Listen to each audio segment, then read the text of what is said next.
എല്ലാ വിദ്യാർത്ഥികൾക്കും പുതിയൊരു വീഡിയോയിലേക്ക് സ്വാഗതം. കാലിക്കറ്റ് യൂണിവേഴ്സിറ്റി 5ാം സെമസ്റ്റർ എക്സാമിൻ്റെ വാല്യുവേഷൻ ഇപ്പോൾ സർവകലാശാലയിൽ നടന്നുകൊണ്ടിരിക്കുകയാണ്, അല്ലെങ്കിൽ അതാത് കോളേജുകളിലൊക്കെ നടന്നുകൊണ്ടിരിക്കുകയാണ്. അപ്പോൾ തോൽക്കുമെന്ന് ഒരുപാട് വിദ്യാർത്ഥികൾ ആശങ്കകൾ നമ്മുടെ കമൻ്റായിട്ടും പേഴ്സണലായിട്ടും ഒക്കെ ഒരുപാട് നമുക്ക് ഷെയർ ചെയ്തിട്ടുണ്ട്. തോൽക്കുമെന്ന് പേടിയാവുന്നു സാർ എന്നൊക്കെ പറഞ്ഞ്. അപ്പോൾ തോൽക്കുമെന്ന് പേടിയാകുന്നു, ഞാൻ ആ ഉത്തരം എഴുതിയില്ല, ഈ ഉത്തരം എഴുതിയില്ല, സമയം കിട്ടിയില്ല എന്നൊക്കെ പറഞ്ഞ്. അപ്പോൾ അതൊക്കെ എന്തുകൊണ്ടാണ് അങ്ങനെയൊക്കെയുള്ള കാര്യങ്ങൾ സംഭവിച്ചതെന്ന് നമുക്ക് വിശദമായി പരിശോധിക്കാം. ആദ്യമായിട്ട് ഈ ചാനൽ കാണുന്ന വിദ്യാർത്ഥികളുണ്ടെങ്കിൽ തീർച്ചയായും അടിക്കട്ടെ, മറക്കട്ടെ സബ്സ്ക്രൈബ് ചെയ്ത് കൂടെ പറയാൻ പ്രത്യേകം ശ്രദ്ധിക്കാം. സബ്സ്ക്രൈബ് ചെയ്തതിന് നോട്ടിഫിക്കേഷൻ ബെല്ലുകളിലെ ഓൾ ഓപ്ഷൻ എനേബിൾ ചെയ്യാനും ഈ ചാനലിലെ വീഡിയോസ് നിങ്ങൾക്ക് ഉപകാരപ്രദമാകുന്നുണ്ടെങ്കിൽ മാത്രം തീർച്ചയായും ഒന്ന് ലൈക്കും കൂടി ചെയ്യാനും സുഹൃത്തുക്കളിലേക്ക് ഷെയർ ചെയ്ത് കൊടുക്കാനും കൂടി പ്രത്യേകം ശ്രദ്ധിക്കുക. അതുപോലെ തന്നെ നമ്മുടെ ചാനലിലെ വാട്സപ്പ് ഗ്രൂപ്പിൽ ജോയിൻ ചെയ്യാനുള്ള ലിങ്ക് വീഡിയോയ്ക്ക് താഴെ ഡിസ്ക്രിപ്ഷൻ ബോക്സിൽ നൽകുന്നതായിരിക്കും. കാലിക്കറ്റ് യൂണിവേഴ്സിറ്റി 5th സെമസ്റ്റർ എക്സാമിൻ്റെ വാല്യുവേഷൻ ഇപ്പോൾ അതാത് കോളേജുകളിൽ നടന്നുകൊണ്ടിരിക്കുകയാണ്. യൂണിവേഴ്സിറ്റി തലത്തിലുള്ള വാല്യുവേഷൻ അല്ല, സെൻട്രലൈസ്ഡ് വാല്യുവേഷൻ അല്ല. നിങ്ങളുടെ കോളേജിലെ നിങ്ങളെ പഠിപ്പിച്ച അധ്യാപകർ തന്നെയാണ് നിങ്ങളുടെ പേപ്പർ നോക്കുക. അപ്പോൾ പല വിദ്യാർത്ഥികളും ഇനി അടുത്ത ചോദിക്കുന്ന ചോദ്യമാണ്, വാല്യുവേഷൻ ലിബറലായിരിക്കുമോ എന്ന്. വാല്യുവേഷൻ ലിബറൽ തന്നെയാണ്, സ്ട്രിക്റ്റ് വാല്യുവേഷനായിട്ട് യാതെവിടെയും എടുക്കാറില്ല. വാല്യുവേഷൻ ലിബറൽ തന്നെയാണ് എന്ന് വെച്ച് വെറുതെ മാർക്കിട്ട് കൊടുക്കുന്ന ഒരു സ്വഭാവം ഒട്ടില്ല താനും. വാല്യുവേഷൻ ലിബറലാണ്. ഇപ്പം നിങ്ങൾക്ക് അത്യാവശ്യം മാർക്കൊക്കെ നിങ്ങൾക്ക് എന്തായാലും കിട്ടുമെന്ന് ഞാൻ വിശ്വസിക്കുന്നു. കാരണം കോളേജിലെ അധ്യാപകർ തന്നെയാണ്, നിങ്ങളെ പഠിപ്പിച്ച അധ്യാപകർ തന്നെയാണ് നിങ്ങളുടെ പേപ്പർ തന്നത്. അപ്പോൾ അതിൻ്റേതായ ഒരു കൺസെഷൻ ചിലപ്പോൾ നിങ്ങൾക്ക് കിട്ടുമെന്ന് പ്രതീക്ഷിക്കുന്നു. പിന്നെ ഒരുപാട് വിദ്യാർത്ഥികൾ എന്നോട് പരാതി പറഞ്ഞാണ്, തോൽക്കുമെന്ന് നല്ല പേടിയുണ്ട് സാർ. കാരണം ആ ഉത്തരം എഴുതാൻ പറ്റില്ല, ഈ ഉത്തരം എഴുതാൻ സമയം കിട്ടിയില്ല, പരീക്ഷ ടൈം കഴിയുമ്പോഴത്തേക്കും ടീച്ചർ പേപ്പർ മേടിച്ചുകൊണ്ട് പോകുന്നു, അഥവാ ഇപ്പം തന്നില്ലെങ്കിൽ ആ പേപ്പർ ഞാൻ മേടിക്കുകയാണെന്നൊക്കെയാണ് ടീച്ചേഴ്സ് പറയുന്നത്.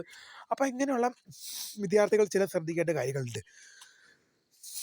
എന്തുകൊണ്ടാണ് നമുക്ക് പരീക്ഷാ ഹാളിൽ സമയം കിട്ടിയില്ല എന്നാണ് ഒരുപാട് വിദ്യാർത്ഥികൾ എന്നോട് ആശങ്കപ്പെട്ടതും പരാതി പറഞ്ഞതും. എന്തുകൊണ്ടാണ് പരീക്ഷാ ഹാളിൽ സമയം കിട്ടാതെ പോകുന്നത്? ഒരു യൂണിവേഴ്സിറ്റി എക്സാമിൽ നിശ്ചിത ഇത്ര മണിക്കൂറാണ് ഇത്ര മാർക്കിനുള്ള ചോദ്യത്തിന് ഉത്തരം എഴുതാൻ സമയം അനുവദിച്ചു കൊടുത്തിരിക്കുന്നത്. അങ്ങനെ വരുമ്പോൾ ആ സമയം ക്രമീകരിച്ച് നിങ്ങൾ എഴുതാൻ ശ്രദ്ധിക്കുക. അപ്പം നിങ്ങൾ ഒരു ചോദ്യം നിങ്ങൾ എഴുതുമ്പോൾ ആ ചോദ്യത്തിൻ്റെ മേലുള്ള ഇൻസ്ട്രക്ഷൻസിൽ ഈ ചോദ്യത്തിന് എത്ര നിങ്ങൾ എഴുതണമെന്നും കൃത്യമായിട്ട്. അതിപ്പം ഒരു 3 മാർക്കിൻ്റെ ചോദ്യമാണെങ്കിൽ ഒരു 1/4 പേജ്, അല്ലെങ്കിൽ 6 മാർക്കിൻ്റെ ചോദ്യമാണെങ്കിൽ ഒരു 3/4 പേജോ 1 പേജോ കൂടി, അങ്ങനെ എത്ര പേജ് അല്ലെങ്കിൽ എത്ര നിങ്ങൾ ഉത്തരം എഴുതണം എന്നുള്ളത് നിങ്ങളോട് എന്ത് ചെയ്യുന്നുണ്ട്, കൃത്യമായിട്ട് അവിടെ ഇൻസ്ട്രക്ഷൻസിൽ കൊടുത്തിട്ടുണ്ട്. ഞാൻ നിങ്ങളോട് ഒരു കാര്യം പറയാൻ ആഗ്രഹിക്കുന്നുണ്ടെന്ന് വെച്ച് കഴിഞ്ഞാൽ, പല ടീച്ചേഴ്സും പറയും എന്ത്, ഈ 3 മാർക്കിനൊക്കെ ചിലതൊക്കെ 1 പേജോ മറ്റേ, അല്ലെങ്കിൽ 3/4 പേജോ 1/2 പേജോ മറ്റേ എഴുതണമെന്ന്. ഇപ്പോഴും ഞാൻ നിങ്ങളോട് പറഞ്ഞു, 3 മാർക്കിൻ്റെ ചോദ്യത്തിന് നിങ്ങൾക്ക് അതിൻ്റെ ഉത്തരം കൃത്യവും വ്യക്തവുമായിട്ട് നിങ്ങൾക്ക് അതിൻ്റെ ഉത്തരം അറിയാമെങ്കിൽ ഒരു 4ഓ 5ഓ സെൻറ്റൻസ് മാത്രത്തിൽ നിർത്താം. നിങ്ങൾക്ക് 3-ന് 3 മാർക്ക് ഇട്ട് തരും. അതായത് നിങ്ങളുടെ ടീച്ചേഴ്സ് 1/2 പേജോ 3/4 പേജോ ഒക്കെ എഴുതണമെന്ന് പറയുന്നുണ്ടെങ്കിലും നിങ്ങൾക്കൊരു ചോദ്യം ഇപ്പം നിങ്ങളോട് 3 മാർക്കിൻ്റെ സെക്ഷനിൽ ഒരു ചോദ്യം വന്നു. ആ ചോദ്യത്തിൻ്റെ ഉത്തരം നിങ്ങൾക്ക് കൃത്യവും വ്യക്തവുമായിട്ട് അറിയാവുന്നുണ്ടെങ്കിൽ ഒരു 4 അല്ലെങ്കിൽ 5 സെൻറ്റൻസിൽ നിങ്ങൾക്ക് എന്ത് ചെയ്യാം, കാര്യം ഒതുക്കാം. നിങ്ങൾക്ക് 3-ന് 3 മാർക്ക് കിട്ടും. കാരണം അതിനെക്കുറിച്ച് കൃത്യവും വ്യക്തവുമായിട്ട് എഴുതാൻ പറ്റുന്നൊരു കുട്ടിക്ക് 3ഓ 4ഓ 5ഓ സെൻറ്റൻസിൽ അത് ഒതുക്കാൻ സാധിക്കും. അങ്ങനെ എഴുതുമ്പോൾ നിങ്ങൾക്ക് സമയം വളരെ ലാഭം കിട്ടും. അതോടൊപ്പം നിങ്ങൾക്ക് ഫുൾ മാർക്ക് സ്കോർ ചെയ്യാൻ പ്രത്യേകം ശ്രദ്ധിക്കുകയാണ്. പിന്നെ ഫുൾ മാർക്ക് സ്കോർ ചെയ്യാനുള്ള മറ്റൊരു ടിപ്പ് എന്ന് പറയുന്നത്, നിങ്ങൾ മെയിൻ പോയിന്റ്സ് ഒക്കെ എഴുതാൻ ശ്രദ്ധിക്കുക. പരീക്ഷാ ഹാളിൽ ഓരോ ഉത്തരം എഴുതുമ്പോൾ മെയിൻ പോയിന്റ്സ് എഴുതാൻ ശ്രദ്ധിക്കുക. ടീച്ചേഴ്സിന് ശ്രദ്ധയിൽപ്പെടാൻ വേണ്ടി ആ മെയിൻ പോയിന്റ്സിനൊന്ന് അടിവര ഇട്ട് വെക്കാൻ ശ്രദ്ധിക്കുക. അതായത് നിങ്ങൾ മെയിൻ പോയിന്റ്സ് എഴുതി കഴിയുമ്പോൾ ആ മെയിൻ പോയിന്റ്സിൻ്റെ അടിയിൽ ഒരു അടിവര ഇട്ടാൻ വെക്കാൻ ശ്രദ്ധിക്കുക. അങ്ങനെയാകുമ്പോൾ ടീച്ചർ അത് ശ്രദ്ധിക്കാൻ കൂടുതൽ, ടീച്ചർ അത് ആ വരയിട്ടത് കാണുമ്പോൾ ടീച്ചർ അത് കൂടുതൽ ശ്രദ്ധിക്കുകയും നിങ്ങൾക്കത് അതിലൂടെ തന്നെ മാർക്ക് ലഭിക്കാനുള്ള സാധ്യത വളരെ കൂടുതലുമാണ് ചെയ്യുന്നത്. അപ്പോൾ ഇങ്ങനെയുള്ള കുറച്ച് കാര്യങ്ങളൊക്കെ യൂസ് ചെയ്യുക. പിന്നെ എസ്എ ക്വസ്റ്റ്യൻ എഴുതുമ്പോൾ സമയം ക്രോഡീകരിച്ച് എഴുതാൻ ശ്രദ്ധിക്കുക. അതായത് ഇപ്പോൾ FIUGPയുടെ പാറ്റേൺ മാത്രമേ എനിക്ക് കൃത്യമായിട്ട് അറിയത്തുള്ളൂ. ഏതാണ്ട് എസ്എ ക്വസ്റ്റ്യൻ എഴുതാൻ ഏതാണ്ട് 20 മിനിറ്റാണ് സമയം അനുവദിച്ചിരിക്കുന്നത്.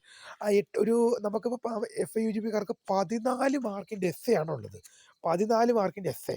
അപ്പോൾ അങ്ങനെ വരുമ്പോൾ അവർക്ക് ആ 14 മാർക്കിൻ്റെ എസ്സേ അറ്റൻഡ് ചെയ്യാൻ 20 മിനിറ്റാണ് യൂണിവേഴ്സിറ്റികൾ ടൈം അനുവദിച്ചു കൊടുത്തിരുന്നത്. അതിനർത്ഥം എന്ന് പറഞ്ഞാൽ ആ 20 മിനിറ്റിനുള്ളിൽ ആ എസ്സേ ഫിനിഷഡ് ചെയ്യണം. മാക്സിമം പോയി കഴിഞ്ഞാൽ, ഇനി എന്തെങ്കിലും കാരണം വെച്ചാൽ കുറച്ച് കൂടിപ്പോയി കഴിഞ്ഞാൽ ഒരു 25, അതിനപ്പുറം എടുത്തുകൂടാ. 20 മിനിറ്റിൽ തന്നെ സ്റ്റോപ്പ് ചെയ്യണം. പക്ഷേ ഇനി എന്തെങ്കിലും കാരണം വെച്ചാൽ കുറച്ച് ടൈം പ്രശ്നം വരികയോ എന്തെങ്കിലുമൊക്കെ പ്രശ്നം വന്നാൽ ഒരു 25, അതിനപ്പുറം എങ്ങനെ വന്നാലും ആ എസ്സേക്ക് ടൈം പോയിക്കൂടാ. എസ്സേ ഒക്കെ എഴുതുമ്പോൾ നിങ്ങൾ ശ്രദ്ധിക്കേണ്ട കാര്യം, കൃത്യമായിട്ട് ടൈം ക്രമീകരിച്ച് ശ്രദ്ധിക്കുക. കാരണം ടൈം ക്രോഡീകരിച്ച് ചെയ്താൽ ശ്രദ്ധിക്കുക. അല്ലെങ്കിൽ നിങ്ങൾക്ക് ലാസ്റ്റ് സമയം കിട്ടാത്തൊരു പ്രശ്നം വരും. പിന്നെ 6 മാർക്കിൻ്റെയൊക്കെ ചോദ്യം നിങ്ങൾ മാക്സിമം തന്നെ അറ്റൻഡ് ചെയ്യാൻ ശ്രദ്ധിക്കുക. ഇനി നിങ്ങൾക്ക് അറ്റൻഡ് ചെയ്യാൻ ശ്രദ്ധിക്കുക. അപ്പോൾ അങ്ങനെ വരുമ്പോൾ നിങ്ങൾക്ക് പല കാര്യങ്ങളൊക്കെ ശ്രദ്ധിച്ചു കഴിഞ്ഞാൽ മാർക്ക് കൂടുതൽ കിട്ടാനുള്ള സാധ്യതയുണ്ട്. ഞാൻ ആദ്യമേ പറഞ്ഞ പോലെ എന്താണ്, നിങ്ങൾ ഉത്തരം എഴുതുമ്പോൾ നിങ്ങൾക്ക് മെയിൻ പോയിൻറ്റ്സ് എഴുതാൻ ശ്രദ്ധിക്കുക. മെയിൻ പോയിൻറ്റ്സ് എഴുതിയ ശേഷം അതൊന്ന് അടിവരയിട്ട് നോക്കുന്നത് നല്ലതായിരിക്കും. ഒരു അണ്ടർലൈൻ ചെയ്യുന്നത് നല്ലതായിരിക്കും. അങ്ങനെ ചെയ്ത് കഴിഞ്ഞാൽ നോക്കുന്ന ടീച്ചർക്ക് അത് പെട്ടെന്ന് കാണുവാനും നിങ്ങൾക്ക് മാർക്ക് ഇട്ട് തരാനും അത് ഉപകാരപ്പെടുന്നതായിരിക്കും. ഇങ്ങനെയുള്ള കുറച്ച് ടിപ്സൊക്കെ യൂസ് ചെയ്ത് കഴിഞ്ഞാൽ നിങ്ങൾക്ക് മാർക്ക് കൂടാനുള്ള ഒരു സാധ്യത, ഒരു 90% മാർക്ക് കൂടാനുള്ള സാധ്യത വളരെ കൂടുതലാണ്. അപ്പോൾ ഇനി അടുത്ത സെം എക്സാമിലെങ്കിലും ഇങ്ങനെയൊക്കെ കാര്യങ്ങൾ നോക്കി ചെയ്യുക. നിങ്ങൾ തോക്കുമെന്ന് പേടിച്ച് ടെൻഷനായിട്ടിരിക്കുമെന്ന് വേണ്ട, റിലാക്സ് ആയിട്ട് തന്നെ ഇരിക്കൂ. തോൽക്കുമൊന്നുമില്ലായിരിക്കും, പേടിക്കേണ്ട. കാരണം നമ്മുടെ അത്യാവശ്യം മാർക്കൊക്കെ നമുക്ക് കിട്ടുമെന്നാണ് എൻ്റെ ഒരു വിശ്വാസം. കാരണം ഇതൊരു യൂണിവേഴ്സിറ്റി തലത്തിലേക്കുള്ള വാല്യുവേഷനോ സെൻട്രലൈസ്ഡ് വാല്യുവേഷനോ ഒന്നും അല്ല. നിങ്ങളെ കോളേജിൽ പഠിപ്പിച്ച നിങ്ങളെ പഠിപ്പിച്ച അധ്യാപകർ തന്നെയാണ് നിങ്ങളുടെ പേപ്പർ നോക്കുന്നത്. ചിലപ്പോൾ അതിൻ്റെതായ ഒരു കൺസെക്ഷൻ ചിലപ്പോൾ നിങ്ങൾക്ക് കിട്ടിയെന്നും വരാം. കാരണം നിങ്ങളെ ഈ 5ാം സെം നിങ്ങളെ 6 മാസം പഠിപ്പിച്ച നിങ്ങളുടെ കോളേജിലെ ടീച്ചേഴ്സ് തന്നെയാണ് നിങ്ങളുടെ പേപ്പർ വാല്യുവേഷൻ നടത്തുക. അപ്പോൾ അതിൻ്റെ ഒരു കൺസെക്ഷൻ നിങ്ങൾക്ക് കിട്ടുമായിരിക്കും എന്നാണ് ഞാൻ പ്രതീക്ഷിക്കുന്നത്. കിട്ടുമില്ലെന്നുള്ളത് വേറെ ചെയ്തു. അത് ഓരോ ടീച്ചേഴ്സിൻ്റെയും ബിഹേവിയർ പോലെ ഇരിക്കും. എന്തായാലും നിങ്ങളെ പഠിപ്പിച്ച ടീച്ചേഴ്സ് ആയതുകൊണ്ട് അവരുടെ ഒരു കൺസെക്ഷൻ കിട്ടുമെന്നാണ് ഞാൻ പ്രതീക്ഷിക്കുന്നത്. അതായത് ഞാൻ പ്രതീക്ഷിക്കുന്നതെന്ന് വെച്ചാൽ നിങ്ങളെ പഠിപ്പിച്ച ടീച്ചേഴ്സ് ആയതുകൊണ്ട് അതിൻ്റെ കൺസെക്ഷൻ നിങ്ങൾക്ക് കിട്ടുമെന്ന് ഞാൻ പ്രതീക്ഷിക്കുന്നു. അപ്പോൾ എന്തായാലും കാത്തിരിക്കാം, റിസൾട്ട് വരട്ടെ. വീഡിയോ ഇഷ്ടപ്പെട്ടാൽ ലൈക്ക് ചെയ്യുക, ഷെയർ ചെയ്യുക, സബ്സ്ക്രൈബ് ചെയ്യുക. അപ്പോൾ my name is Kariya, founder of Kariya for the career academy. Thanks for watching. By.